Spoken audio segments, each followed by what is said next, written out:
Sitting throwing rocks across the pavement, hoping it will cave in, swallow me whole.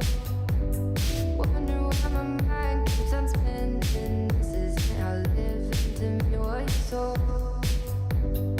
Why am I like this? Something's always amiss. Can't put my finger on it, but it's there.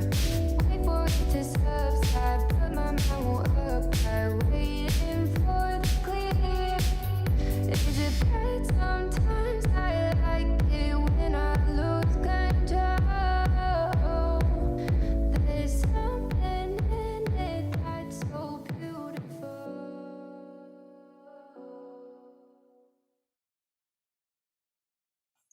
Hello, and welcome to another episode of The Pillow Tawk. I'm your co-host, Jacob, and on today's episode, the dumpster fire that is COVID-19 is probably never going to end. Yes, I'm Celia? your co-host, Celia, your other co-host, and today we are joined by the lovely Miss. Hi guys, my name's Xochitl. So this is our first time where we're filming live in person with our faces. It's our face reveal, and this is the first time we're filming our faces and also with a guest with their face as well, if that makes sense. Anyway, so thank you all for joining us today. This is our third time recording this. Xochitl has been just so awesome and great. And guys, it's so painful when this happens. But you know what happens? It's fine. It's fine. Yeah. So again, welcome, Xochitl. Thank you so much for being on our show. Today we're going to talk about the pandemic and like my co-host said, the dumpster fire of this pandemic. And yeah, if it's going to get a little bit scary and serious. So if y'all are into that, keep listening / watching. So Xochitl, just tell us a little bit about yourself, your background, what your career path is, or like what you're studying and all that fun stuff. Well, like I said, my name's Xochitl. I'm a graduate student here at the University of Texas, Rio Grande. I'm on my second year, so I should be done by December, hopefully. Yay! This pandemic has been a tough ride for graduate students. For sure. I study biology, so that's what I'm getting my degree at. But specifically, I look at mosquito-borne diseases and insecticide resistance. So how mosquitoes are becoming resistant to poisons that we apply out in the field. And yeah, my hobbies include watercoloring. Whenever I can or whenever I can sleep, I watch anime. Sewing, fishing, try to exercise once in a while. But yeah, that's who I am. We love you, and we also know that you are, at least for me, you are like one of the smartest girls I've ever met. And Xochitl and I are actually ex-coworkers. We used to work together at like a help desk at our university, and that's where we met. And Xochitl met Jacob through me. So we'd have a lot of fun nights together after work. Yes. And we became really good friends. And we'd always talk about like sororities. Oh God, and like mosquitoes, and you'd be like, "Oh my God, I'm like Loki Fleekley from Lilo and Stitch." I just saw that movie, and I actually have to blood feed again. So I have to blood feed to get like 30,000 plus mosquitoes. So like both arms are going to be full of like hives this week. Oh my God, that's crazy. It doesn't happen that. We're gonna get into that because I did want to. In our previous the last time we tried doing this podcast with Xochitl, we were talking about her experience in the front lines of the pandemic, at least here in the valley.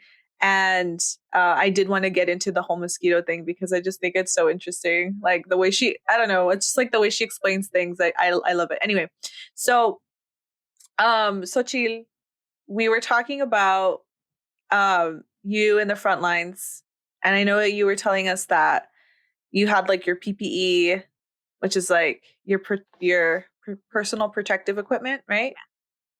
And how it was like kind of low-key scary for you, in the sense of testing people, not knowing if they're going to be positive or negative, and just kind of the things that you encounter during that.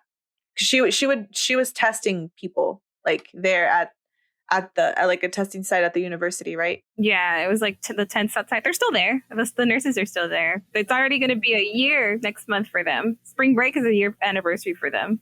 Oh my God. So when it all started, yeah, think about it. It's going to be my first birthday quarantine. So, woo.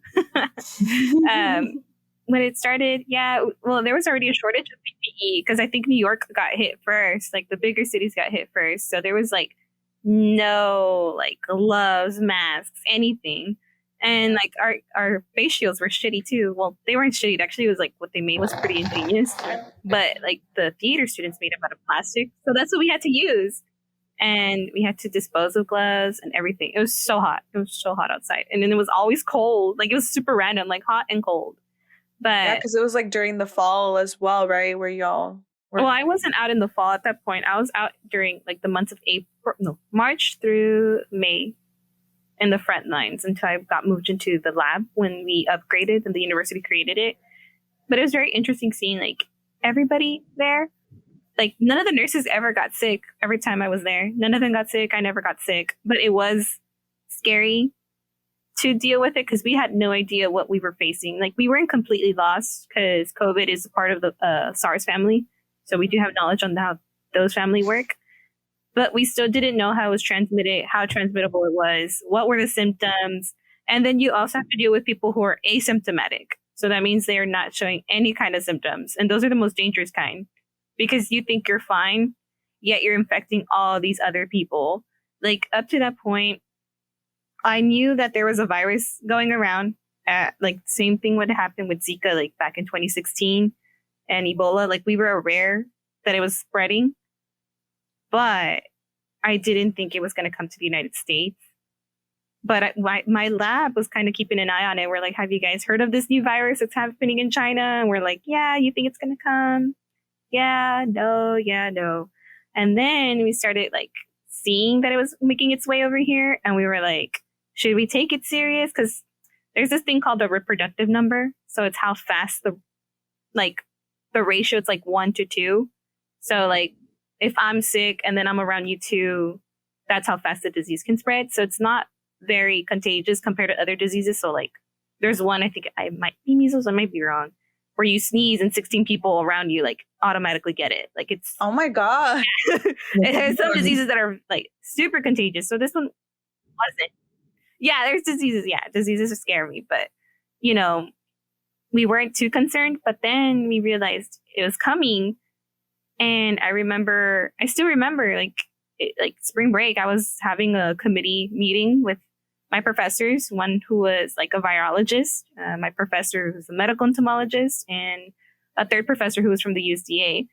And we were discussing, like, I was like, hey, this virus is coming here. Like, what's going to go on? And they're like, well, honestly, we think the school's going to shut down. And after my meeting, my lab kind of was different. And I remember, and they were like, we're going to go buy stuff.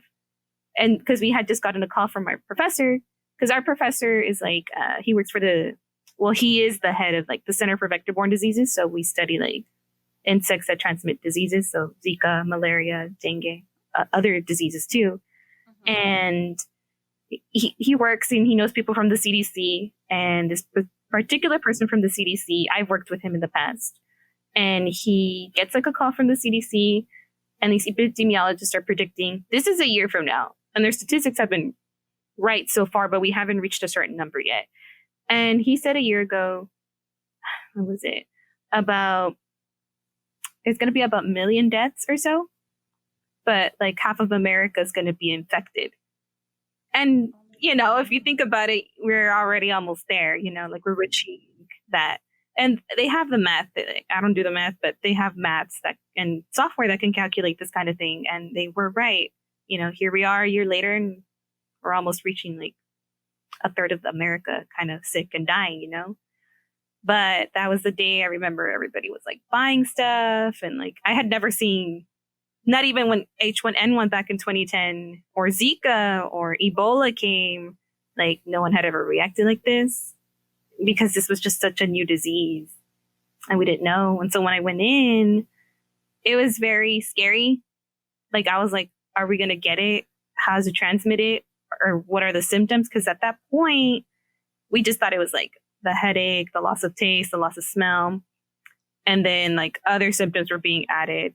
But it was interesting seeing people coming in for an entire month because they were still positive and they were just having slight fevers. Like they weren't coughing, no loss of taste, no loss of anything. And yet they were still being positive. So yeah, it was a very different experience. It was a very odd experience. Like a lot of equipment we needed. Thankfully, we did have to Dr. Nelson. She always provided us. She prioritized people's health. She always wanted us to be protected. And just the amount of people you're seeing, which developed like, like the elderly, people our age, eventually children were being tested, pregnant women, doctors, nurses, like in the old facilities, pilots, everybody. You just saw everybody and anybody of any level. Like this disease was not discriminating anybody. But the one particular girl and the one particular woman, like I never forgot, like it's still ingrained in I can still see her face, like of how, I hope she's fine. But I remember seeing them both. And one of them was a mom, I believe. And at that point, there was no more masks. There's no masks at that point. And everything was sold out or everything was overpriced. And they were telling the woman, you need to have a mask on when you go home. And she was coughing and coughing. She was like, it was really, really forced. And all she had was a baby diaper, like covering her mouth. Like she just had it here because she didn't have anything else. Oh my God. And then the other one was a girl. And I remember, yeah, it was a girl like around her age. Like she didn't look like a teen or an adult. She's like our age range. And she was in her car and she looked like she had a gray skeletal look to her. She was like thin, but you could see like her bones and like sunken eyes kind of thing. Like she looked exhausted. And I've never seen anybody with God. like a gray, pale tone to them. And you could feel her, like you saw her and you knew she was struggling for breath. And with her sample, we sent it really fast because she needed to be tested and sent to the ER immediately. And that I never forgot her face because she was just like leaning against her car, like where the window's at. She was just leaning there and she was struggling. She was by herself, Oh my God, that's awful. I feel really bad for like people that, I mean, what is our death toll? Like 500,000 people? About 500,000? It's about a whole city. Yeah, that's like more than the population of, or about the population of McAllen. I think because I think we're like either 400,000 or it's about like think of McAllen, think of a little city got entirely lost. Yeah, and people don't see that, and it's crazy how I don't know. Anyway, I wanted to say also, I almost forgot to mention. So she got mentioned or got featured in a Vox article, and it was kind of like how she documented or she did like a diary of like how her experience like on the front lines of the pandemic. And I'm gonna go ahead and link that in our description box in YouTube, so you guys can go check that out. It's really cool, and it's also like other people our age, right? There are different age ranges, backgrounds. Oh, awesome. So I'm gonna link that for all of you guys to check out because I read it and it was really good. I was like, oh my God, I'm so proud of you. That was an accident, actually. I was on Reddit. Oh, really? I was on Reddit and I was asking how to preserve my little book because I'm still writing on it. Yeah, I'm still writing on it, because I took an epidemiology class right before the pandemic started. And I told my professor, like, how coincidental, right? Like, 2019, I took an epidemiology class and now all of this is happening. And do you feel like that class prepared you for like what you were facing? No, I just understood what was going on. I just knew why the things they were saying and what the things they were doing. Like I understood why they were happening, like lockdowns. Like one of our assignments, because we had case studies, we actually had an epidemiologist visit our class. Like my professor does that. He brings people, like career people, and you can talk to them. And we talked to the epidemiologist. I think his name is Steven. Like he's in his early 30s, like 20s. And we talked to him. And like now I think about it, and I'm like, damn, Steven's out here like calculating numbers, and he's probably stressed out, like trying to work with all these officials and everything. And we had like a case study, and he actually brought it up to us as he's like, okay, there's a new disease. There's this, and this, and this. What do you do? And all our answers were always like lockdown or quarantine.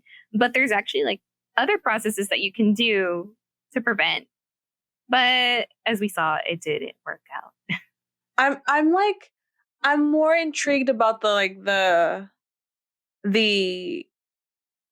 psychology of people. Like these people, I mean, me and Jacob had like a whole on like argument about like staying in and quarantine and stuff, because he had gotten like COVID like a while back ago last year. Was it last year? Yeah. Last year he got COVID. It was like last year around like August, I think.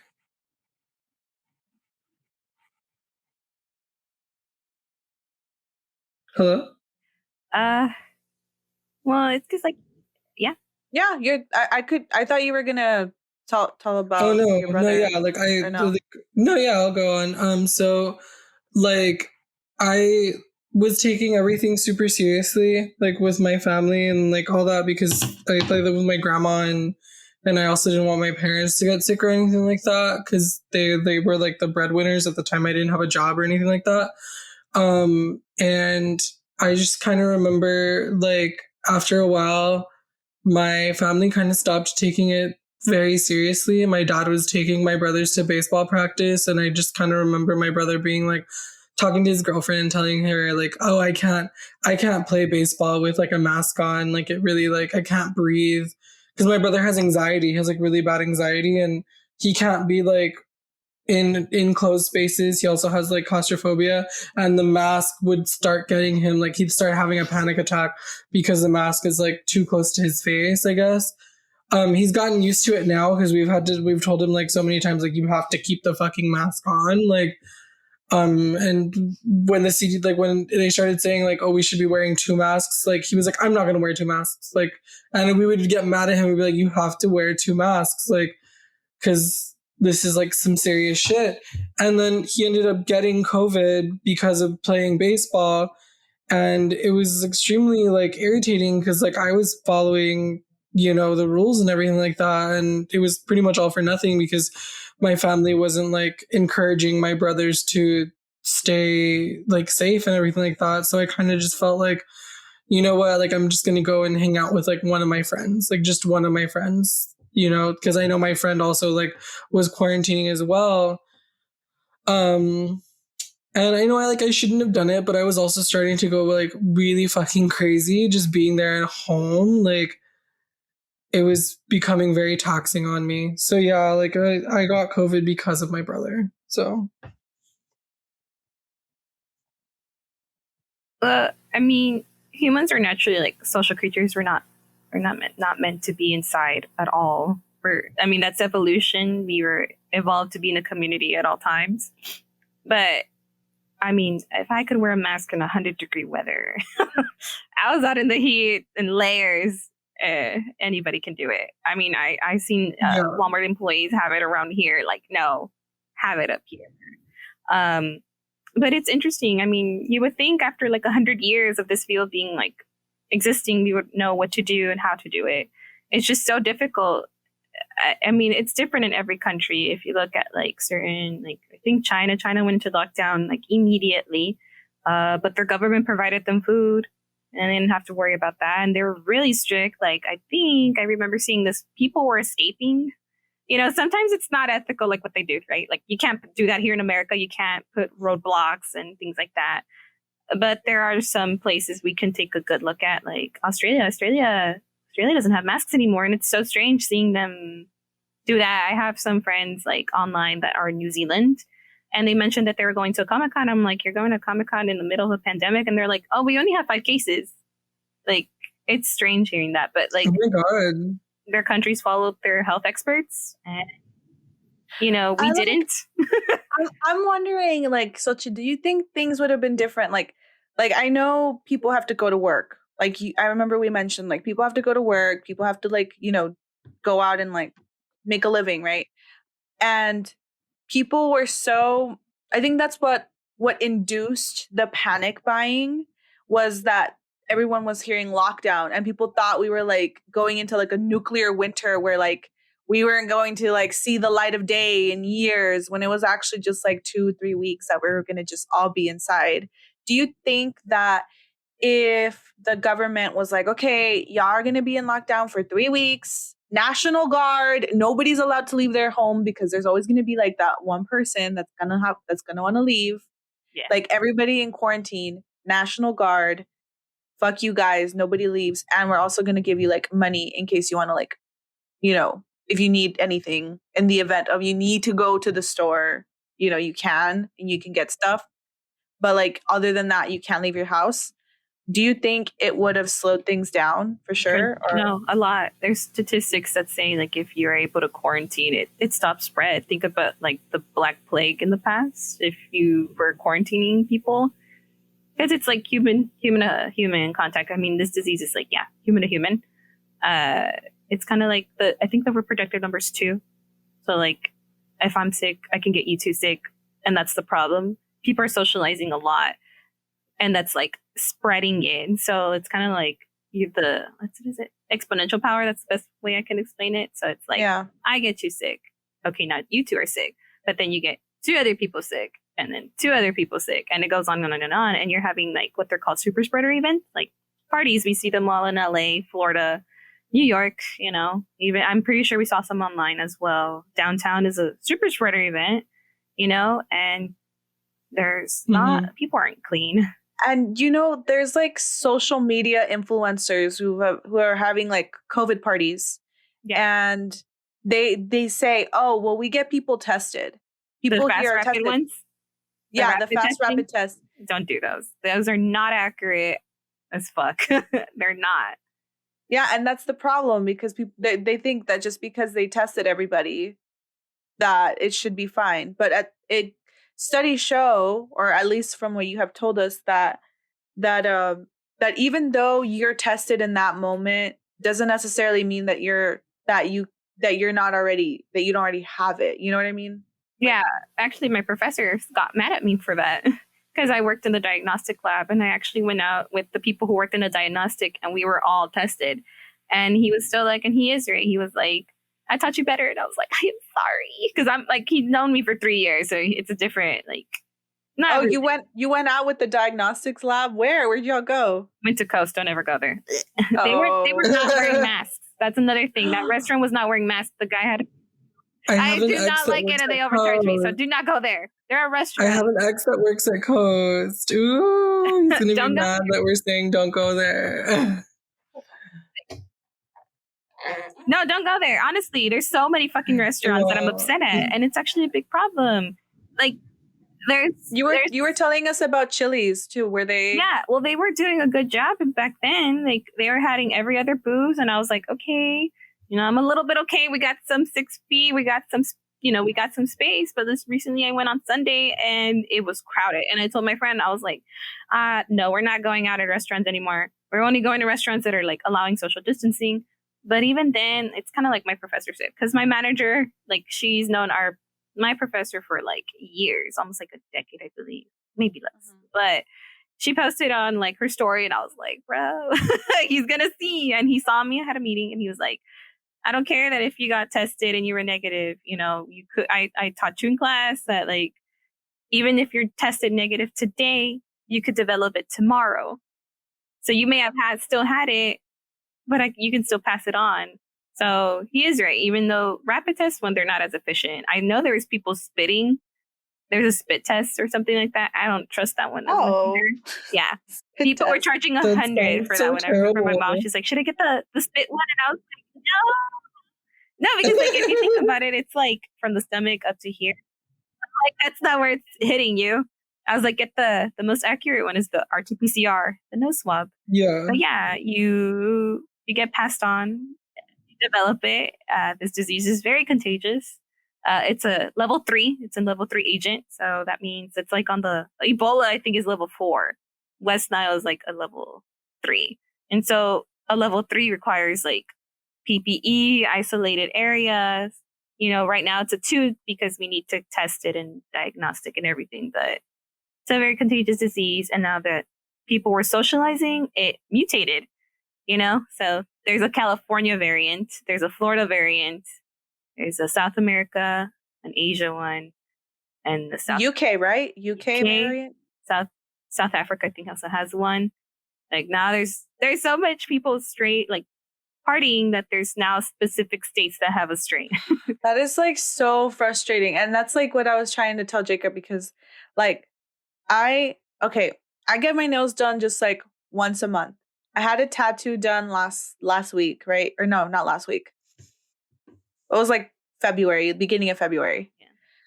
Had a tattoo, and it was only the artist who did the tattoo, me and my best friend Rocio. She was like, they didn't even have her, like, the only reason why she was allowed to go in with me was because she was also getting a tattoo. Mm-hmm. So it's just 2 people, like the tattoo artist and myself, and then my friend was like way in the back. Like they had her sitting way in the back. And see, that's a good thing because that's how you know that after this pandemic, like 3 to 4 years, we'll be 27. Anyways, girl, I'm gonna be 29, 28. We'll party it up in our late 20s. Right? I'm still 25. And you'll see like what businesses you're gonna want to support. My God. Like that's the thing because I have friends who work at a bank. I don't know if I shouldn't have mentioned this bank's name, but there's a bank. They work for the bank, and their CEO was like, "COVID doesn't exist," because you have those people. And I was like, "What the fuck? What the fuck? It does exist." Like God. I am literally like, it's not them, but I was like telling, and I was like, "Your CEO's literally telling you that," and they're like, "Yeah," and I believe, and their place isn't the only workplace. There are other workplaces. I have another friend whose boyfriend was working at a restaurant, and that's the dangerous part. And also another friend who works at a nursing place, like a medical clinic. If you do not have any symptoms, even though you tested positive, you're supposed to go to work. Or there are cases that I've heard that people are positive. You still got to go to work. I even heard that at the beginning of the pandemic, there's people that were positive and still working at the gas stations. They didn't have any. There's other people that are like, I got exposed. No, you can't take paid leave. You didn't get positive. Things like that. And it's like, I think there's also another one where the person was positive and the manager didn't disclose them and exposed all his employees to that one person. And it's like, this disease does exist. This is the dangerous part because you can have a restaurant that has waiters or people that are not managing correctly because they want to profit, or people are just afraid to disclose it, or I'm not sure, I think it's more like the shame. I honestly think it's like ignorance, but like you choose to be ignorant because the proof is there. Like people are dying and like nobody is like, especially I hate to like be this person, but like I've seen like I know of bars and I know of businesses that their money is in the partying business. Yeah.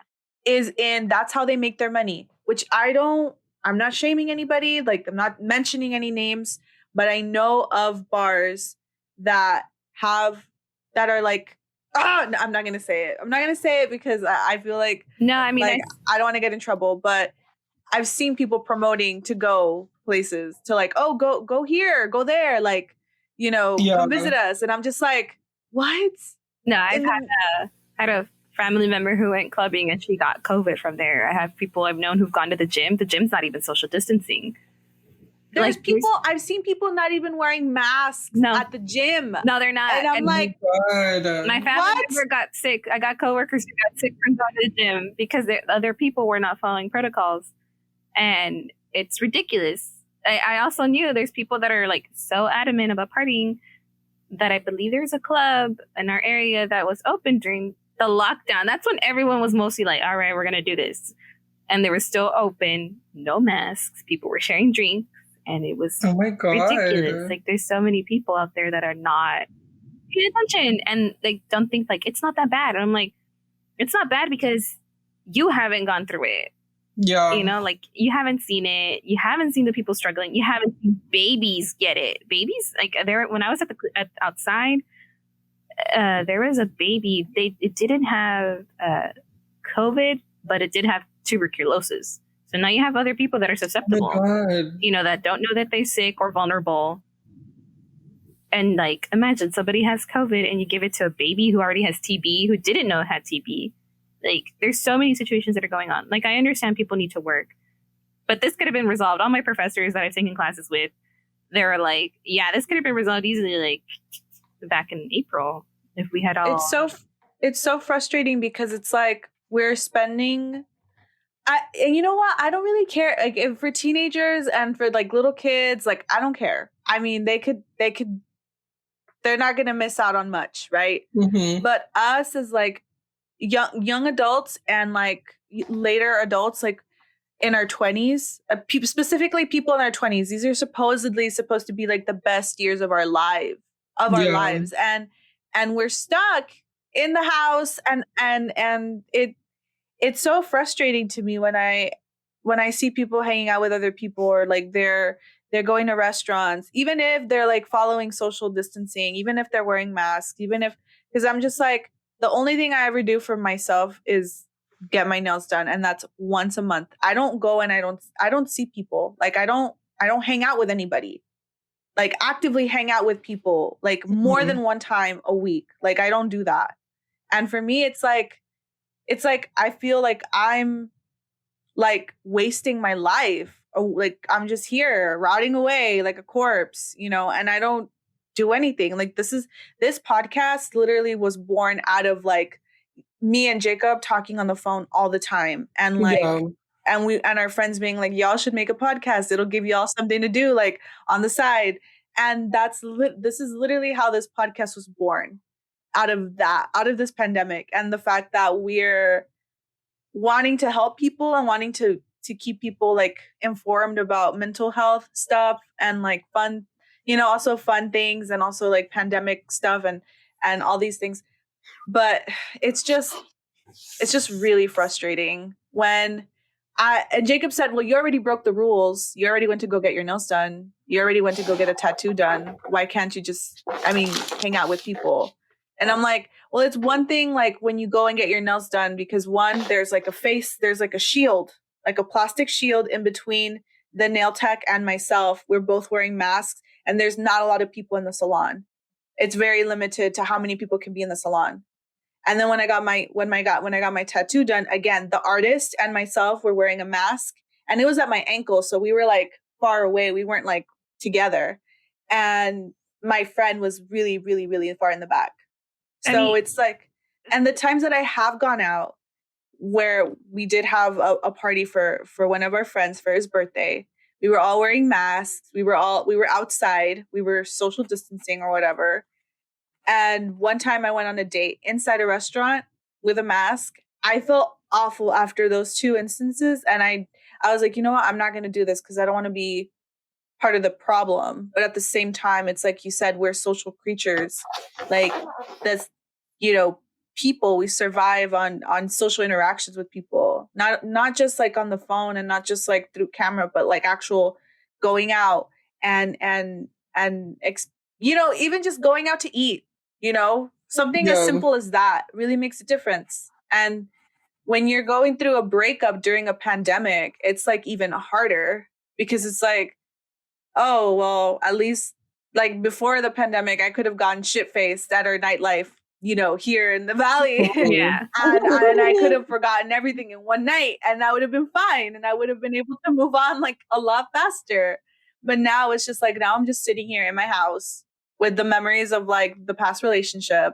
And it's a lot harder, you know, to move on from that situation when you're not around your friends. And that's literally what people or articles that I've read about getting over a breakup is like your friends, you know, hanging out with your friends, getting Yeah. distracted and not focusing on things like that. Like, and when you can't do that because of the pandemic, it's just so hard to like not be crazy. And I'm honestly going crazy. Even my workplace, we were talking about in the event that we were to go back, like we also are thinking about working remotely, and also like maybe like working 2 days remotely and then 3 days in the office. And I was like, no, I want to be in the office all the time.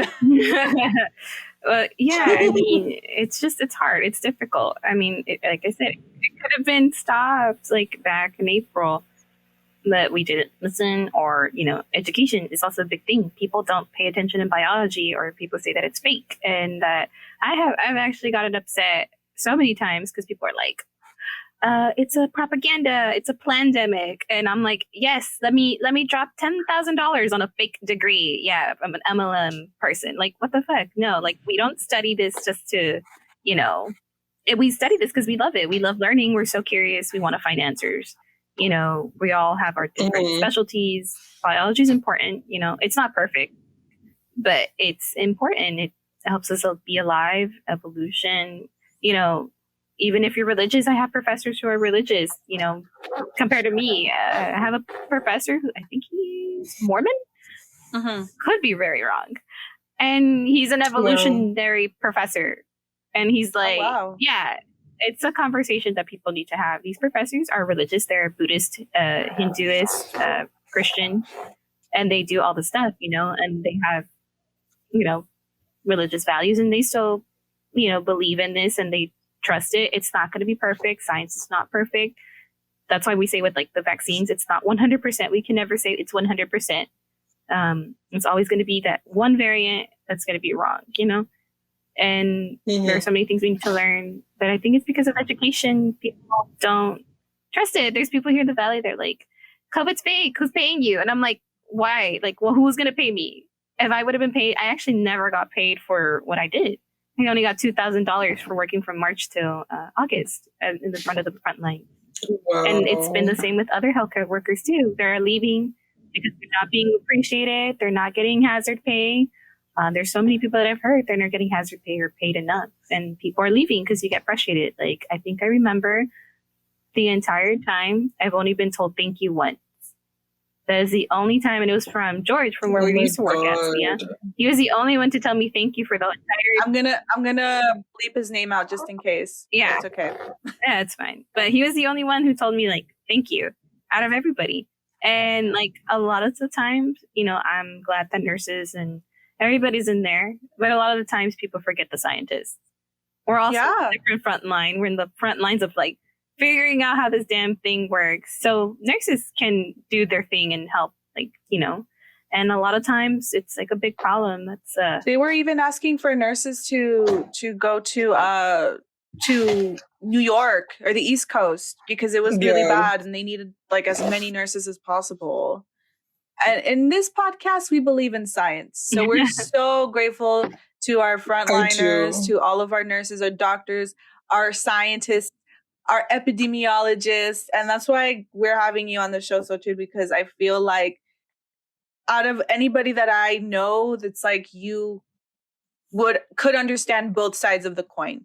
You could understand our perspective as like millennials being trapped in the house and like, and also understand the whole pandemic and the importance it is to stay at home and quarantine and stuff. I wanted to ask you, what is your opinion on people that, or you don't have to answer. I just like literally was thinking of it right now. Like, what's your opinion on people that are going out, but they have their masks on, but do you think it's like, I don't know, do you think it's okay? Like, what do you like? I guess I'm asking this question more for myself because I'm getting a little stir crazy in the house, not gonna lie. And I'm very scared because my mom has lupus and my brother has asthma. So they're both high risk. Like my brother's been in the hospital before because he's had like upper respiratory infections before. And I know lower respiratory are like pretty bad, but like upper respiratory, he was able to recover.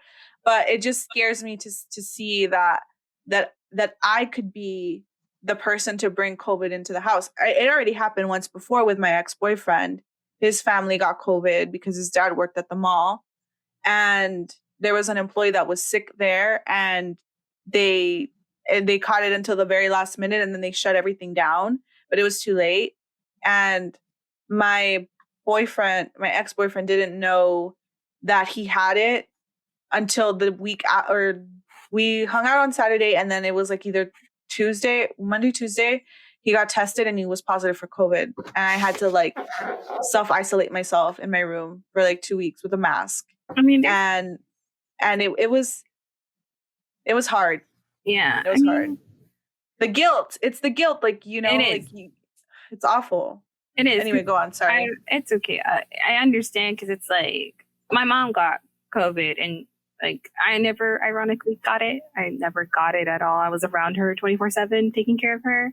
And actually, she kicked me out of the house. She didn't want me to get it. She said she'd feel so guilty if she killed me. Oh my God. And like, if she got me infected, she'd feel so bad if I died. Yeah, and I didn't see my mom from June all the way to October. Where'd you stay? With my dad. So I got sick from something else, not COVID. Wow. I got pneumonia, I think. Oh my God. What? Yeah, so I didn't want to infect her because she was like a vulnerable person. Yeah, I got pneumonia, not COVID, because I actually tested negative. Oh, I hate the nose. I got tested like from when I worked there in June to August, and then I got tested again when I thought I had COVID. I tested negative every single time. And like, I understand, like my mom, she would have felt guilty if she killed me. If I killed my mom, I would have felt guilty, you know. But there are things you can do. Social distancing, you know, you can play volleyball. You're out in the open air. You don't have to be in enclosed spaces. You know, I get paranoid too. Like, I don't like to go out and then I feel bad, but like, it's a risk. It's always a risk. People could follow the rules. And I've heard people like, and professors who are just inside and they went to the grocery, and that's a necessity, and they still got sick. Like, it's a very contagious disease, and you can take all the precautions you want and you can still get sick. But you also have to take care of your mental health. I like to go outside and touch the grass and play volleyball with my brother. Like, I've seen my little cousin, and we played volleyball, and you know, we my brother and I still had our masks on, you know, but we were outside playing volleyball, and it's like a social distance because you have to have the distance, you know. We played tennis, or we color, or they play online. My cousins play Among Us online. They don't invite me, but you know. Hey, we might. You know what? We used to play Among Us on Zoom. We would. Or Discord. We'd have like a little Discord server, and we'd play Among Us. I mean, we'll invite you, Xochitl, if you ever want to like play Among Us with us. Oh my God, we could do like a fun little video for our channel on YouTube. Where we play Among Us? For Among Us. That'd be so cool. I'm so down. Yes. You just gotta let me know. You just gotta let me know. I'm a grad student. It's hard to catch me. I will. That's why I was like, let me call her ahead of time and make sure that, you know, she could do it on this day, because I know that you've been so busy with all of this, and that's why I felt so bad when we had our technical difficulties. Excuse me, earlier, because I was like, oh my God, like this girl, she's always so busy. So I felt really bad. I was like, I don't want to waste any more of your time. Nah. Oh, one thing I wanted to talk about was your mosquitoes. Oh, tell us more about the mosquitoes, because I want to know about the mosquitoes. You were telling me that you all have a lab with the mosquitoes in the lab, and y'all like feed them. Like, you just stick your hand in there. The mosquitoes just, like your own blood? Yeah. Like your own blood? Yeah. Because they don't bite the dead mice as much. They'll bite human blood faster. And so we do it to create colonies. It's a protocol. I think I saw a video of a guy using his entire back, and I was like, okay, no, this guy's just showing off. He can't even scratch your back. And I was like, the hell, man? I would not. I mean, but there's crazier people. I hate getting mosquito bits, like, because anywhere, but you get used to it. I've been in that lab for 3 years, and the first time I got like hives. I think I still have a picture.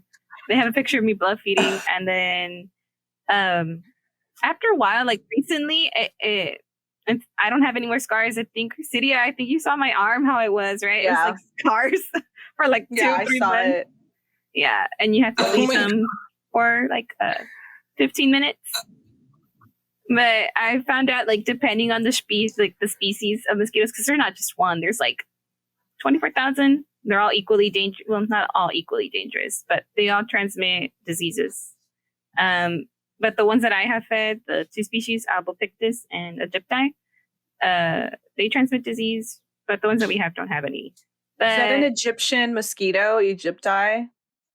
It came from, I can't remember. I have my thesis, but I cannot remember on the top of my head, but they're not from Egypt. They could be. I need to double check that. If my professor hears this, he's going to like, you need to take this class again. Sorry. We're not here to expose you, Xochitl, but Okay. I just don't remember on the top of my head. I'll be like, what was it again? I think it's called the Asian tiger mosquito, if I'm not mistaken. oh. Probably it's from somewhere over there. Remember when you told I have me a that question. y'all Okay, have sorry. like fields out there with... Okay, go on. No, go on. Tell you, ask So, the like, question. I think our audio's lagging, but go ahead and ask the question, Jacob. So like my question about mosquitoes is like they're all like not every mosquito that bites you is gonna like more than likely it's not gonna be the same type of mosquito as like if another one bit you like another day later, right? No, I don't think that's true, because like it depends where you live. Like Egypti, Aedes aegypti love humans. They evolved. Like if I got bitten by one today, I'll get bitten by a different one tomorrow. No, you can still be bitten by the same one. It just depends on the mosquitoes' like behavior and their feeding preferences. Like there's some that don't. Like there's some, and it's super funny because there's some that like love like cows, horses, and dogs. But if like their host isn't around, like their main source of food, they'll resort to humans. But they're like, it's kind of like, I don't want humans, but I need to survive. We're kind of like their last resort. And I'm like, great, thanks, mosquito. But well, because we're more likely to kill them. Do you think that they have like an evolutionary thing where it's like, oh, they've learned? No, they don't. They're not that smart. But there are the Egypti, which actually, you know, mosquitoes have killed the most people in the world. They're the most dangerous animal in the world. They've killed so many people throughout history. Oh my god! And that one has evolved. There are certain insects that has evolved to love humans. And if Egypti, that's why I'm saying like it depends where you are in the world, how clean it is, everything. There's so many factors, but Egypti love humans. They'll always be near humans. So if you get bitten by one, that's mostly like the one. But here, like in Texas, like if it rains, you get that huge ass mosquito. Those. Oh my god, those it's are called Sorophora, and it's not the same species. It's not like they mutated. Like it's a different species. So there's one that actually I don't like it, and it doesn't exist here yet. But it actually bites you. It's not like the one that like stings you. It actually like bites. Yeah. Oh my god. What would you say is like your favorite mosquito? I like Egypti. I just like learning about them, and like my goal is to like control or like kill them because they just transmit so many diseases. But it's so interesting. Like a simple mosquito has killed so many people, and yet we can't find a way to control it. Like, so you know, I have another question. But, you know, there's also other bugs.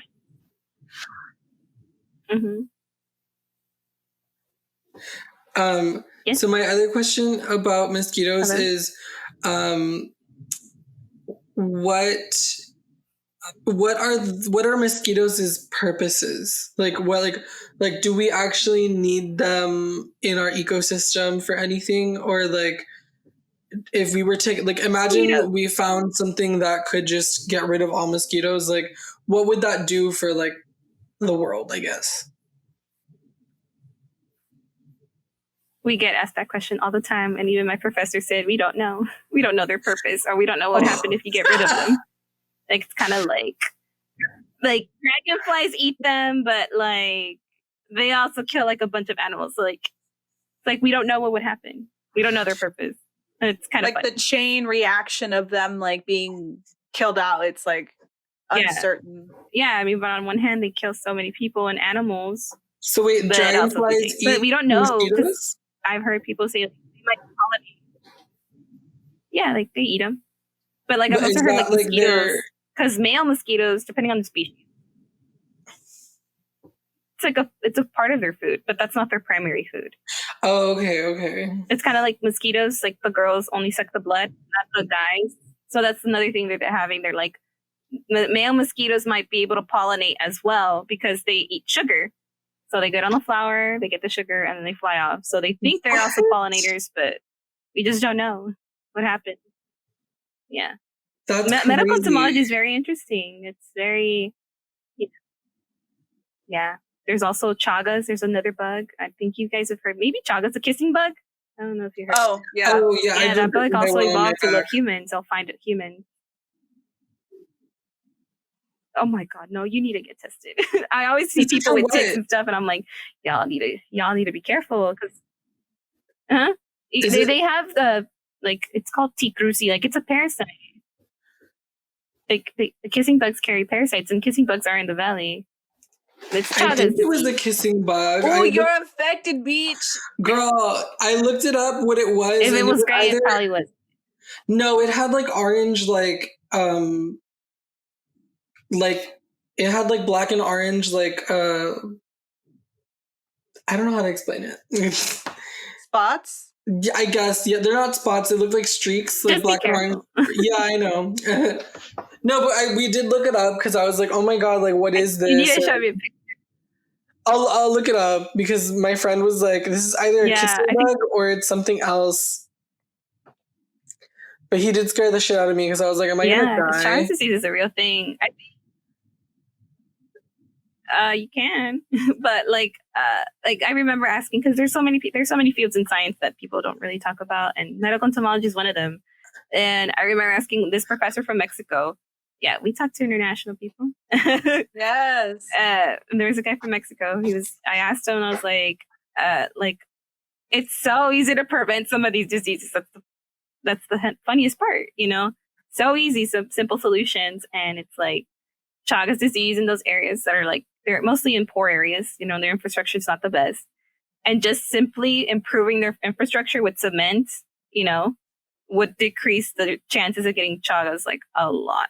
And he said that he would see children, like, they would tell him like they want to be like soccer players, and like, little kids are telling him this, and he knows that they have Chagas, and he knows they're not going to make it past 18 or 16. Oh no. And he had a sad God. face. And you see those kinds of things, like there's so many and there's so many other diseases too, there's tick diseases, Lyme disease.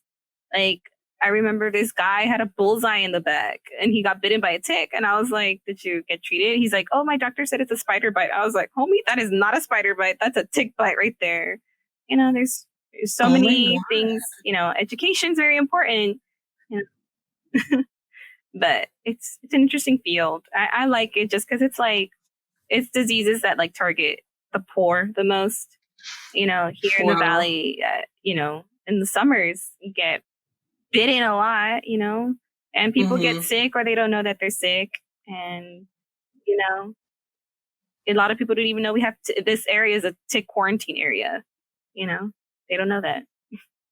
A tick quarantine area? What does that mean? So like from Mexico, like they have ticks. And so there's like a certain area past like in Texas that's like not meant to pass here. If it passes, that's going to be concerning because they'll attack all the cattle up north. So here there's like a bunch of ticks.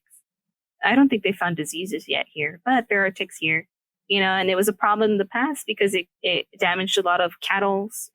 It killed cattle. And there's also a tick disease. I think it's from Texas. And it's found in other places. It's called the Lone Star tick because of the mark on its back. And that one bites you, you can never eat meat again. Oh my God. It has like a thing, like it causes like an allergic reaction. You can eat like white meat or turkey, but you can never eat red meat. And I know somebody who has been bitten by that at like 20 years old. I think he's like 24 now. He's never been able to eat red meat. He's like, maybe 3 years later it might go away. No, he can never eat red meat for the rest of his life. What happens if you eat red meat? Like what happens? It's an allergic reaction, like you get like an allergy reaction to it. Like really bad. Like there's so many diseases. Yeah. Can you get like an allergy shot? Because I know that there's like allergy shots that you can take. Yeah, but you can never eat it ever. It's not like, it's kind of like people who have severe peanut allergies. Think of it like that. Holy Okay. shit. That's crazy. Yeah, and there's That so is many crazy.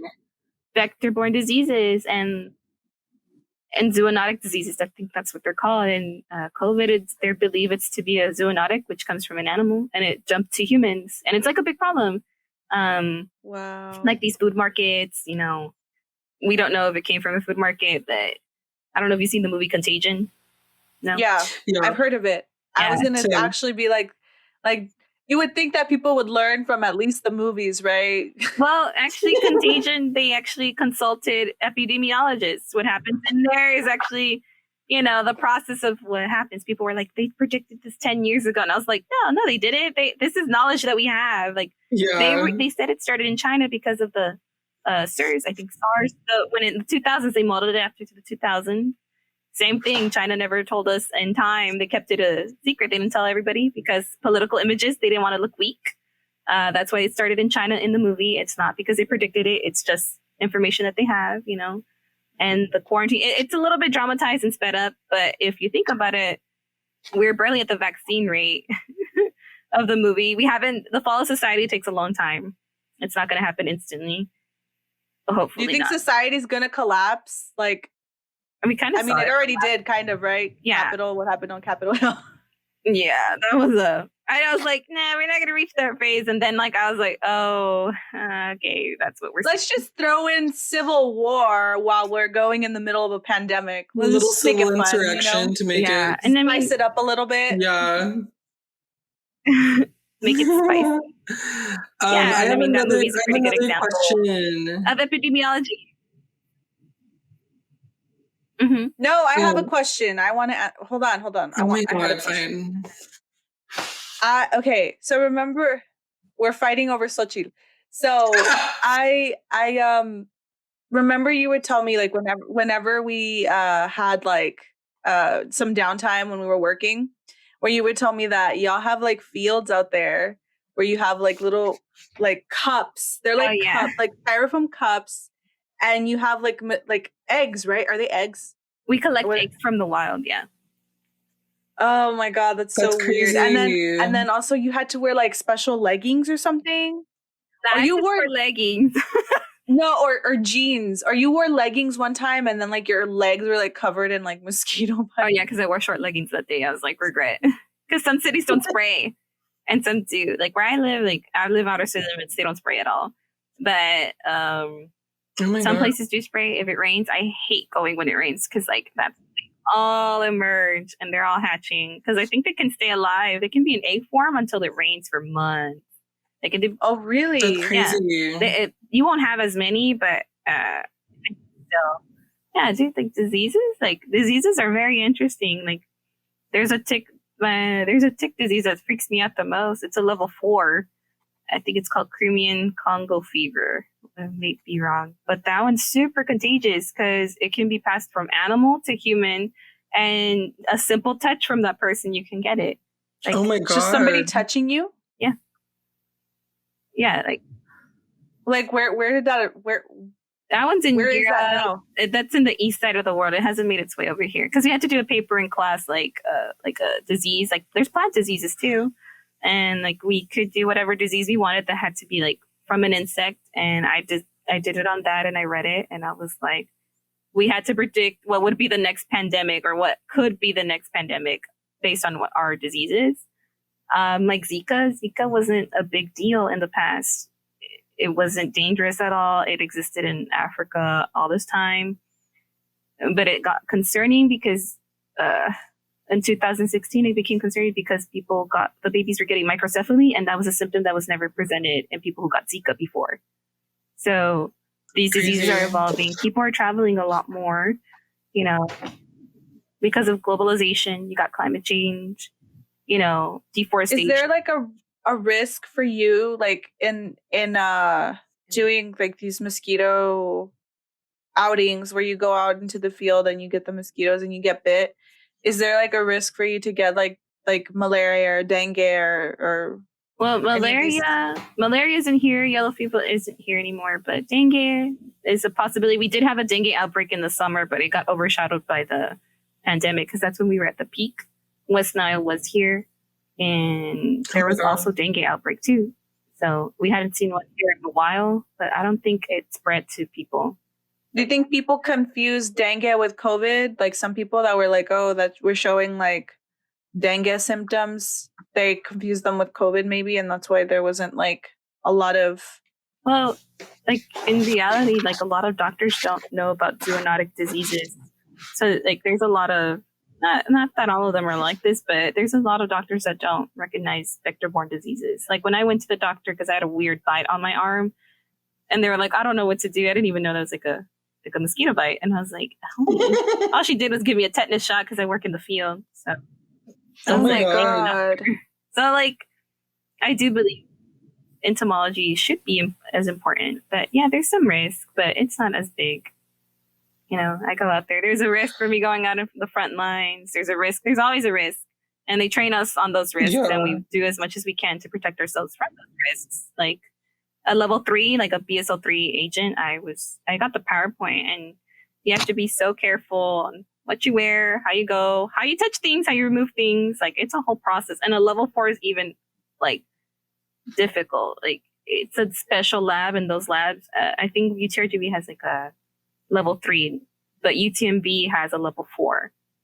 So like try special training, and you can still get sick. I think also another level 4 is like anthrax. Anthrax is a level 4. You touch it and like, you know, not a great time. Where do you get anthrax from? What is that? I know it's a poison or like the bacteria. Is it a natural? Oh, it's a natural bacteria. I believe so, and it's like a biological weapon. So people like. Wow. Like back in 9/11, people sent out letters, and people who touched them, like, you know.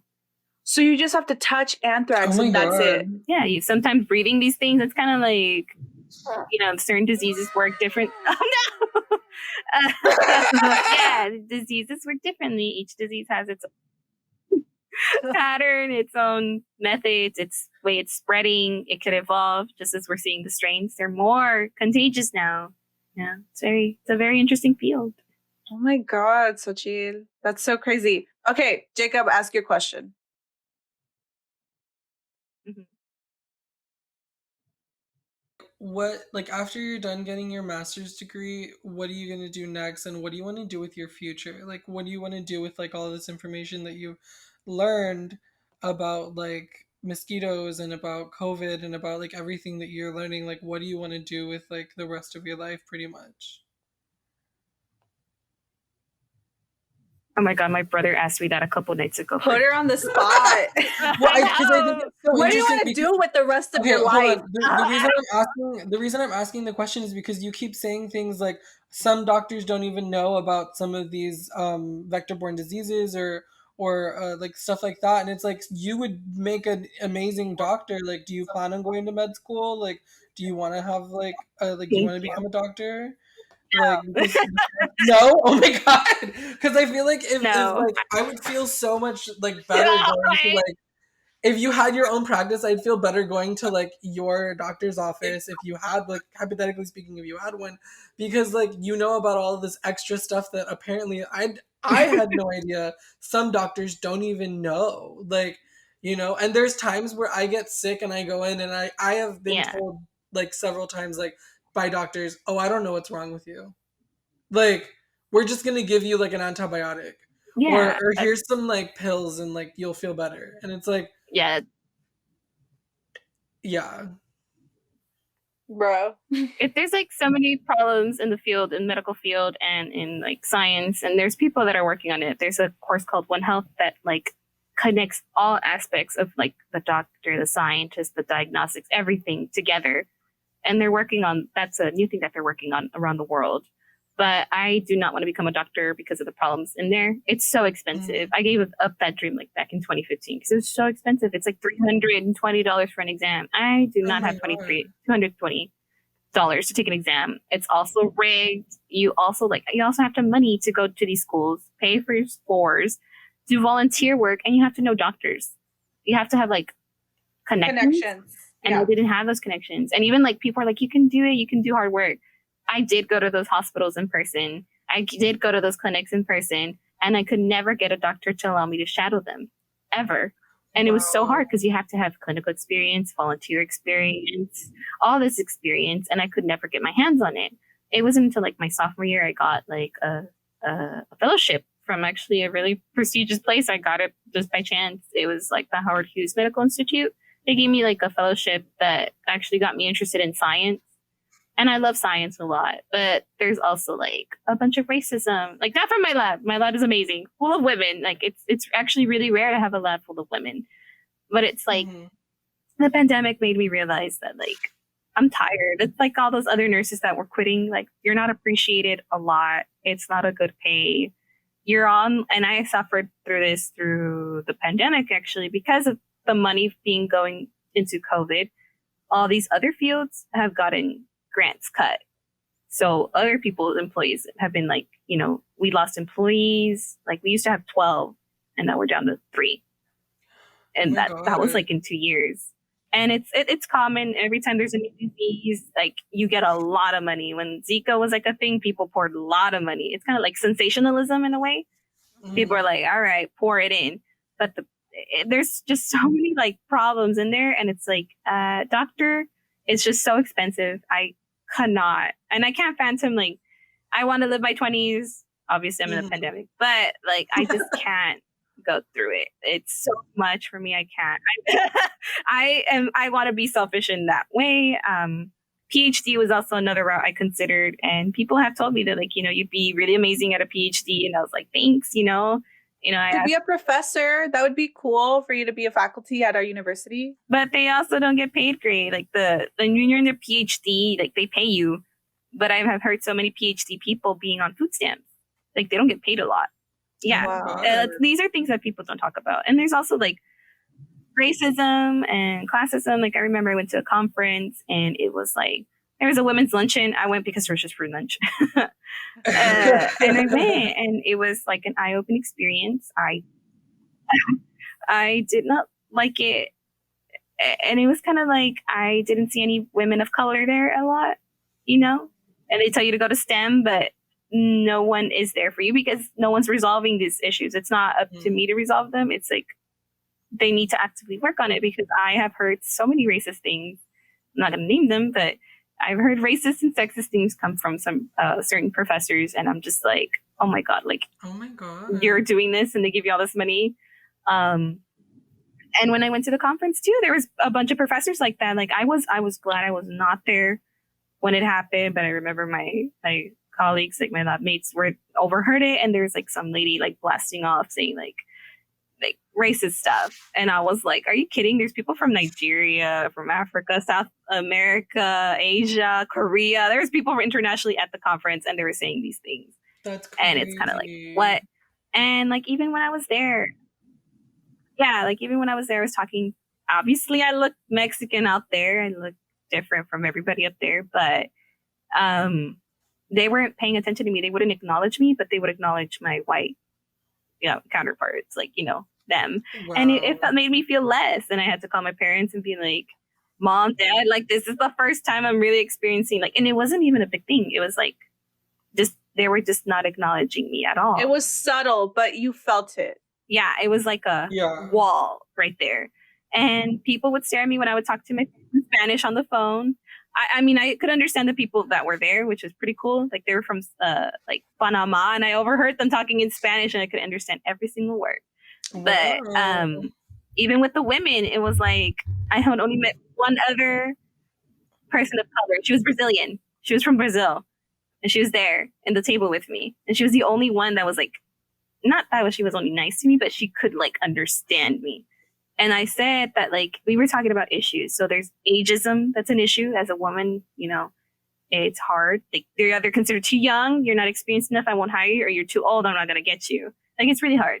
And then I said, as a first gen, a person of color, you face obstacles as the first person going to college, you know, it's so different. You have to figure it out for yourself.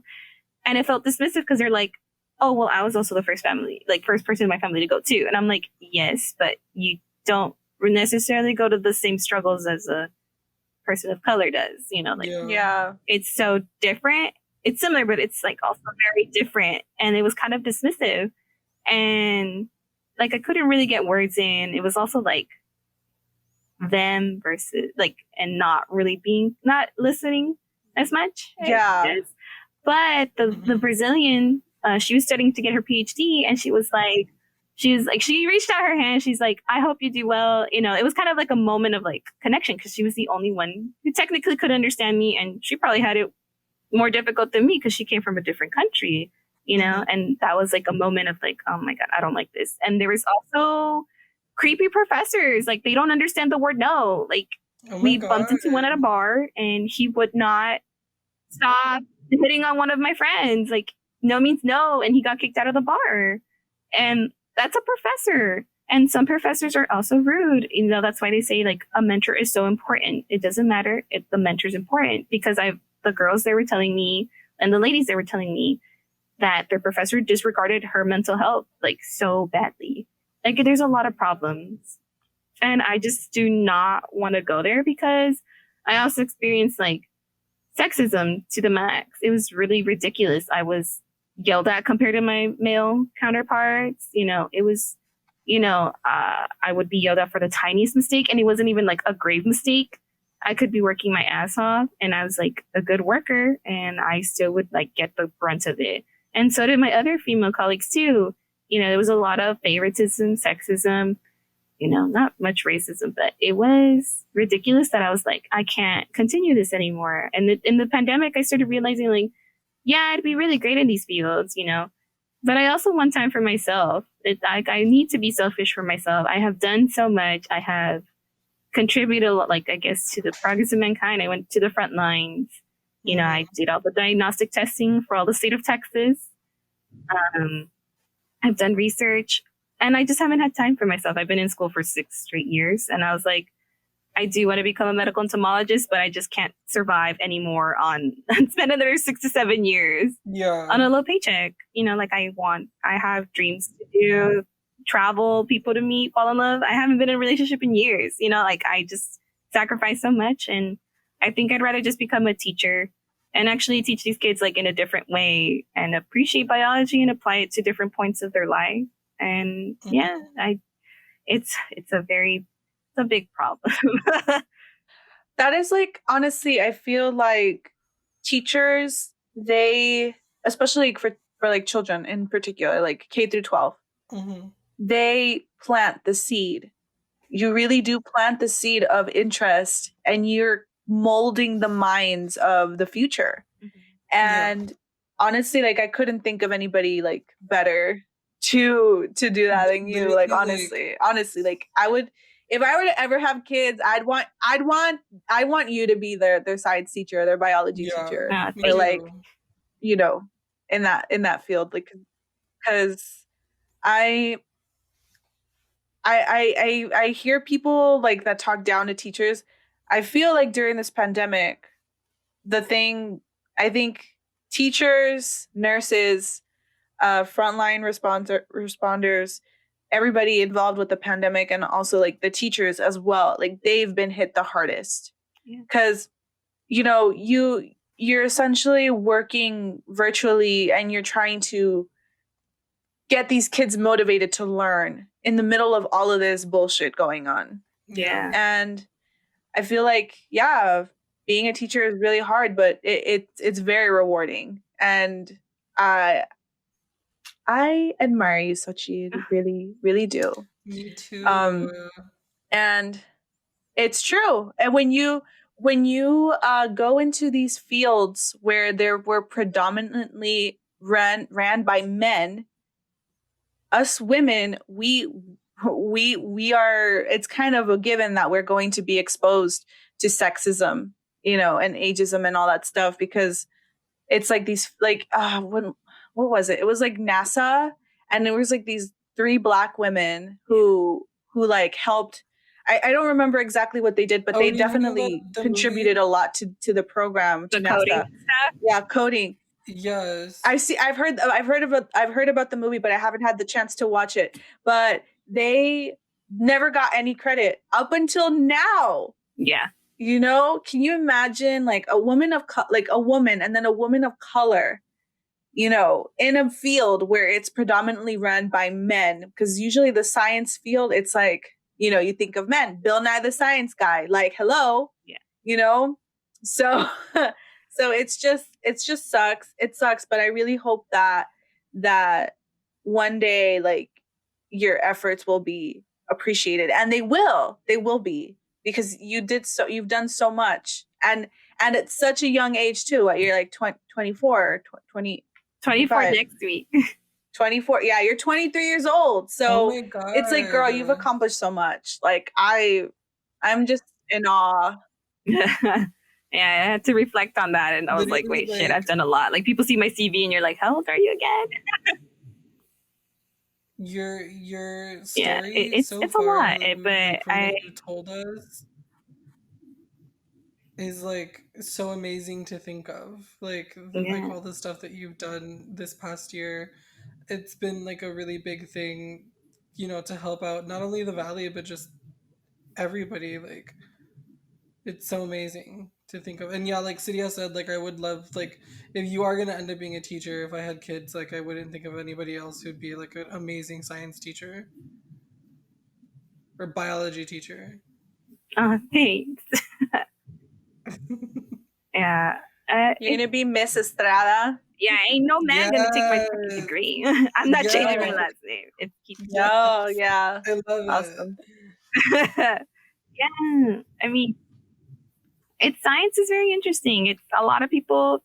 I don't know. I don't know why people think it's fake. People do a lot of work. There's so many other fields that I'm not even knowledgeable about. Like, there's teachers like studying cancer and simple ways, and microscopes, observing interactions, ecology. Like, people don't understand climate change, and when you take these classes, you're like, holy shit. And science isn't just like cold and hard facts. It's actually like humane, psychology is part of science. And I mean, like, considered humanities, but it is a science. Mm-hmm. And even I took a course senior year of philosophy, like a philosophy of ecology and the environment. And that was so interesting, because they're not separated. It's very intertwined. These professors also, like, when you talk to them, and it's also another thing too.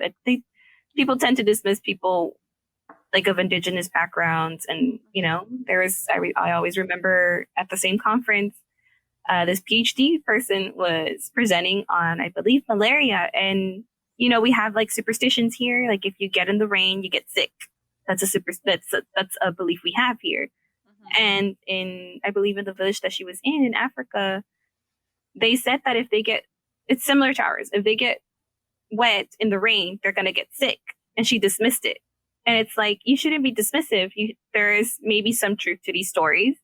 And when she did her research, it actually proved their little story. They weren't getting sick from the rain. They were getting sick because of the mosquitoes that would emerge, and they were carrying like malaria. And it's kind of like these stories that like you're always dismissing. It's like, this person can say like, maybe Fabuloso can like get rid of mosquitoes. It may not be Fabuloso. It's the odor that's like hiding and masking your scent. And there's so many things, Eastern medicine is always disregarded, or like so many things that need to be worked on. And I mean, I hope the day comes that people will finally listen to these scientists again, especially on climate change. That's a big one. And listen and like actually hear these people out, because people aren't not just doing it to do it. They're actually doing it to learn and, progress and help humanity. Most of them. But, COVID is one of the first times we've seen that a lot of people have been collaborating together worldwide in different areas. And it's interesting to see how people in the future are going to look at this and, reflect that. Yeah, it's definitely been a good thing to see everybody like come together and kind of just work towards the vaccine and towards getting it's one of actually, oh no, you know what, I'll tell you after. It's somebody that I work with. I don't really like disclosing what I do, but I'll tell you after. It's awesome. It's awesome to see this global effort for everybody to just get together and work on not only the science of it all, but like the politics and everything just culminated together. It's good to see that there's still good people in the world, and it's good to hear from people like you that still hold these like faith in humanity. Like, I appreciate that so much. So thank you so much, Xochitl, for joining us. I will add that we're going to answer an anonymous question. This is a part of our a segment in our show where we have anonymous questions. Hold on. Anonymous questions. I'm trying not to stretch from that right now. My arm hurts from the vaccine. I got vaccinated, that's why. Yeah. Oh man. My mom Oh my also had god. it Okay. too. Before we do our anonymous questions, how I'm so afraid of getting the vaccine because, and I'm not an anti-vaxxer. I believe in vaccines, but I have a lot of allergies to fruit, I have a lot of allergies. So but I'm afraid. Not fake. Like it's not it's not your typical vaccine. It's actually mRNA. Everybody has mRNA, and it's like mRNA is like messenger. You'll have the little blueprint. That's what the vaccine is. Actually, I think this is one of the first few times they're not using a live virus. So you will have a reaction. People do have reactions. My brother got a fever. My arm hurts to lift, and it's been day 2. But if there's people that are very, very high risk, my professor, there's a study that was like high risk people, but she was too high risk to even do the high risk. But oh my God. A lot of the times it's better to be vaccinated. You know, there's strains coming out. We don't know if this vaccine protects against new ones, but it's better to have some form of protection than no protection at all. I mean, think of it as like condoms. You know, are you really willing to risk it? No. Yeah, I know. Don't risk it. Do not risk it. Yeah, you really don't want to risk it, you know? Don't risk for the dick. No. It ain't worth it. Yeah, for sure. Yeah, that was okay. That was the one thing I had like that I was like, I mean, also thank Dolly Parton because she actually donated like millions of dollars for the Moderna vaccine. Fucking love Dolly Parton. We love Dolly on this podcast. I can't wait to get the Dolly Parton vaccine. Don't be these though. Are good for you. Oh yeah. Free Britney and go Dolly Parton. We love them. So I think we are ready for our anonymous questions. Oh my. And this is like I said before, this is a segment in our show where we go onto our anonymous. This is a segment in our show where we go to ask.fm, and we pick an anonymous question that one of our viewers or people that are just on there that ask us. Oh so if you want to submit your anonymous question, guys, you can go on to ask.fm/thepillowtalk. That is ask.fm/thepillowtalk, and submit your anonymous questions, and we might answer it on our show. So I'm going to go in right now on my phone. Are people listening right now? No, we're not live, but we will. These shows are pre-recorded. Oh. Yes. Okay. So I think we can answer like maybe 2. I got time, girl. I got time. Okay, so we can answer 2. Okay, so somebody asks, do you believe in horoscope compatibility? Oh my God. Yes and no. I don't know. I haven't dated a lot to say like, yeah. But I mean, technically it was a science when it first started off. It was a philosophy, and there is math to it. It gave birth to other math branches. Huh? It's a pseudoscience. Well, it gave birth to other branches of science, if you think about it. That's how chemistry started, that everybody was made out of water. Now we have chemistry. Do I believe in it? I think there's other forces that we don't understand, but I don't know if it's all horoscopes and stars. But maybe. I definitely don't believe in it, okay? And I'm going to tell you why. What happened? I thought you did. Okay. It's because I'm a fire sign, right? I'm a Leo. As if y'all don't already know that. I'm a Leo. So my compatible signs are either Gemini, Aquarius, or Libra, okay? And I've already dated an Aquarius. Well, not really dated an Aquarius. So if y'all listen to my Fuckboy Friday episode on our podcast, you would have heard about that what was his name? Anaconda. You would have heard about Anaconda. And Anaconda was an Aquarius. Anaconda was an Aquarius, and we got along well, but he was a fucking asshole. So we weren't compatible in the end. And then my past relationship, he was a Libra, and we got along really well, or so I thought, until the very end where, shit hit the fan, and it just ended abruptly. In my opinion, it ended pretty abruptly. So I just don't believe in that fucking horoscope shit anymore. Honestly, like at one point I did believe in it because I was like, oh, we're all made of star stuff. I took an astronomy class when I was doing my basics at STC. Mm-hmm. And one of our professors, he used to work for NASA, and he was like, yeah, like there's a theory that we got like the Big Bang and all that stuff, and like out of nowhere we just like the Earth, there's like a bunch of asteroids clashing together, and it slowly built up a planet, and then we came out of that, like we're made of star stuff. So I was like, okay, like, in a way, why wouldn't we be influenced by astrological events, Yeah. So I mean, there's a part of me that wants to believe in it, and then there's like another part of me that just thinks it's bullshit. I mean, anyway, we don't know the universe. That's the thing. It's kind of like odd things. There are teachers that I've heard that they can tell when the weather's happening based on their students' behaviors. Like little kids, if they're feeling gloomy, they know it's going to rain, even though there's no chance of rain, and it'll rain. There's so many things you don't understand. I mean, if you think about it, the circle of life, we all go back to the earth, and then you also have the law of like, I always forget it. It's like the basics that and it's like nothing can be created nor destroyed, so everything is still existent. So technically, we're just being recycled. And like I've also heard people explain soulmates in the scientific matter. Your little atoms are just like maybe when the Big Bang happened, you guys were looking for each other, and you always somehow find each other in different ways. Yeah. So that's so romantic. Wow, I love that. Yeah, Jacob, what was your what do you think?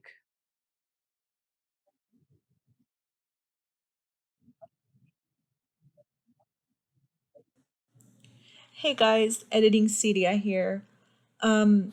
We do encounter some audio difficulties towards the end of our podcast with my co-host Jacob during the anonymous questions portion of our podcast. The rest of our podcast was recorded properly and everything. We're so sorry for that technical issue, but we hope you enjoy the podcast as is. Anyway, so thank you all so much for your patience, and enjoy. Jacob, that's such a Capricorn thing for you to say. I take astrology like with a grain of salt. It's just like a fun side thing. My professor will get upset. He's like, "You believe in astrology?" And I'll be like, you know what? I get along really well. With Pisces. My best friend's a Pisces, you're a Pisces, and my brother's a Pisces. I think Pisces are like the best sign, honestly, in my opinion. You want to know how to say it in Japanese? I just learned this word. It's Pisces. How'd you say it? Uoza. Woza? Uoza. Uoza. Uoza. Uoza. There you go. Yeah, that's Pisces in Japanese. I was like, what? Yeah. I learned that word. But no, yeah, there's science. I mean, there's biology that influences. You could argue your biology is influencing your love. I don't like to believe that one because I believe like, but yeah, love. Yeah, I mean, there's like biological psychology. That one, I loved learning that class. Like, fun fact, like, you know how Lady Gaga said you're born this way? It actually might be, in fact, you really are born this way. So there's like, there's an experiment that I was hearing about a professor doing. And he was actually, I think, looking at rats and how the mother influences, like the baby's attraction to like what they're going to be attracted to in the future. And if the mom has like a little bit more testosterone and she has a baby girl, she's most likely to be like a lesbian. That's like, yeah, it was super interesting. And it's also the opposite as well. Like with, if she has more estrogen and it's a boy, he's more likely to be gay. And there's genetic. Jacob got a shit ton of estrogen in him. Yeah, they're also thinking that it might just be a genetic thing that's inherited. So really, you really are born this way, That's so cool. I fucking love science, dude. I fucking love science. Yeah, okay, one more question. Yay. I'm like, should we go off? Should we like pop off on like or should we, I forgot the word. I forgot how to say it. Should we end off on like a funny note or like a serious note? What do y'all think? You can do both. I really don't mind, girl. Okay. What is your strongest phobia? Phobia? Yeah. Like, what are you most scared of? I'm trying to think, what am I? Arachnophobia is pretty common though. Yeah. No, they're like really good. Even though I feel so bad killing them in my house, the little tiny ones, but I'm just like, I appreciate them. I don't like if they're outside, I don't kill them, obviously. Like if I see a big ass spider, it's because they eat the flies and they eat like, They help stuff that they help the house. Yeah. Okay, so Xochitl, what is your strongest fear? I actually have no idea. I know I get claustrophobic and like that's pretty much it. I'm also scared of heights. Like I got like traumatized from going on a Six Flags ride that I got scared of heights. Like I almost fell off. Oh no, which one was this? This was back like Astro World in Six Flags Houston. This was Houston. This was when Houston still had Six Flags. Astro World. So I fell off. Astro World. Because I was like in second grade, I was like a tall ass kid and super thin. And like I met the requirements, but like I was like slipping and my dad was like holding on to me. And oh my God. And I've gotten scared ever since then. Like I've heard so many accidents of like roller coasters and like heights and like popping and like they're not like qualified people. They're like teenagers. Why am I going to risk my life with a teenager? Like, no. And they don't see you properly. You're going like 60 miles per hour. If I can die in a car crash with 60 miles per hour and I have like an outer shell, it makes me like I have no protection out there. Dude, I do not like heights for that reason. And roller coasters. There was a time where we went to, it was like, this was like, we were getting like maybe a couple cases here and there. This was like it wasn't like lockdown. This was before the lockdown. Mm-hmm. So we went to Houston. We took a trip to Houston and we went to, I forgot the name of that fucking park that we went to. I think it was off in Galveston. There's like a little pier. It was like a little pier. I forgot the name. Do you know? Well, we went on this ride where you go like it's like a circle. It's like the ring like of fire. Like the jackhammer or something like that? No. It's like the ring of fire. And you go up and then you just stay hanging upside down and then you go oh my God. I fucking hated that ride. I felt like when we were upside down, it literally felt like I was gonna fall. Like, it was awful. Then we went to another ride where it was like a roller coaster, but it was like a wooden roller coaster. Like it looked like it was made of wood. Oh, and no. like, yeah. And like you go like super fast. And it should not be operable at all. Yeah. And you had to like lift your hands up, there was this person on the ride who lifted his hands up for like a moment. I'm like, you are stupid. It literally says on the sign, don't lift your hands up. There was a moment where we would go like there's like a part where you go in a tunnel or something, or like over like some like a block or like a little, I don't know what it's called, like something like that. And like I literally thought that like it was like barely fucking missing my head. I had to be like this. Like, oh no, you won't catch me on a fucking roller coaster ever again. That should not be operable at all. That's a lawsuit waiting to happen right there.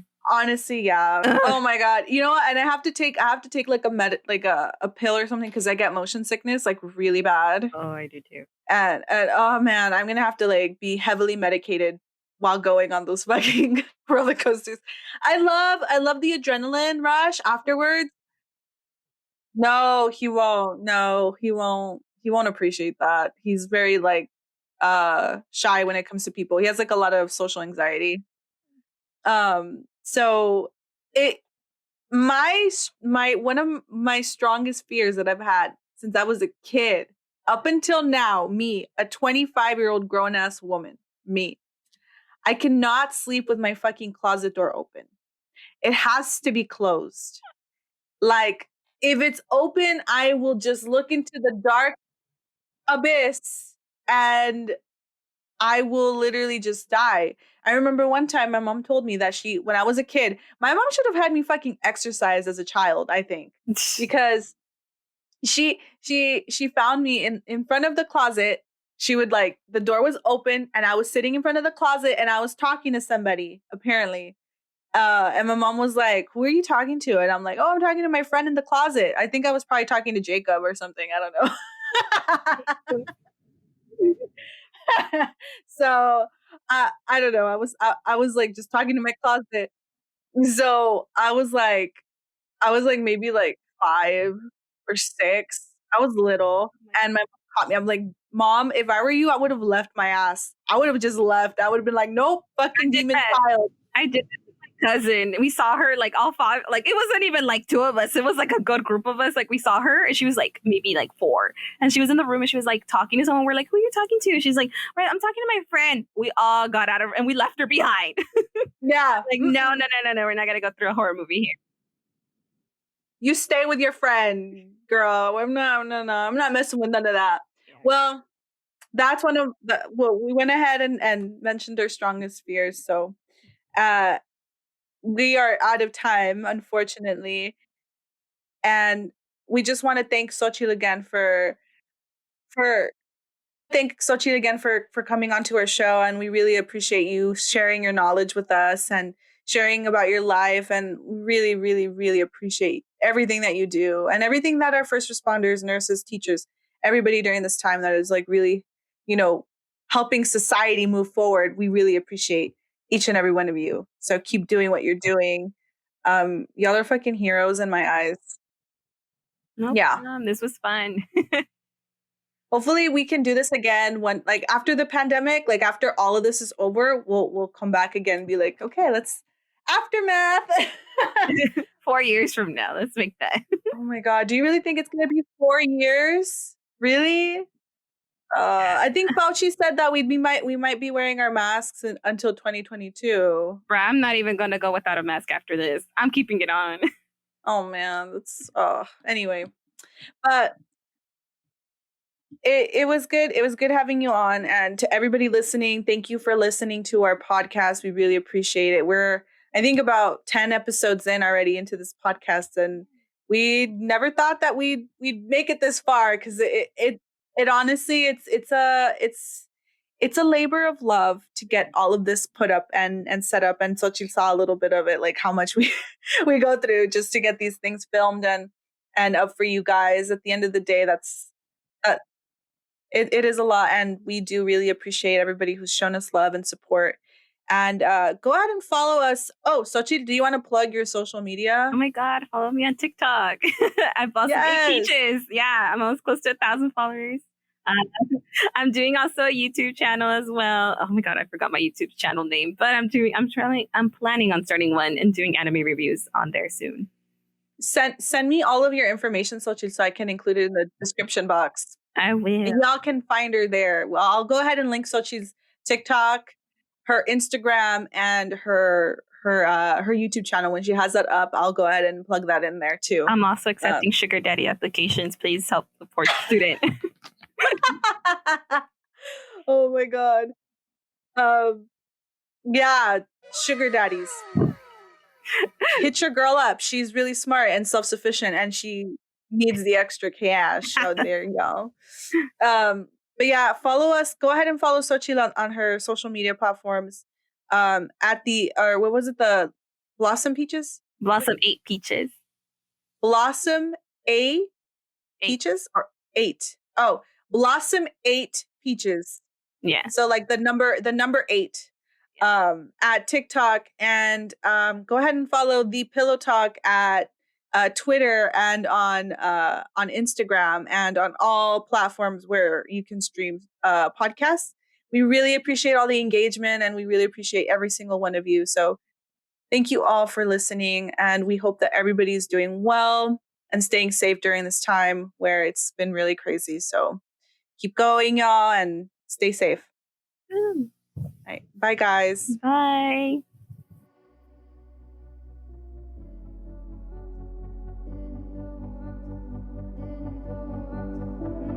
Bye.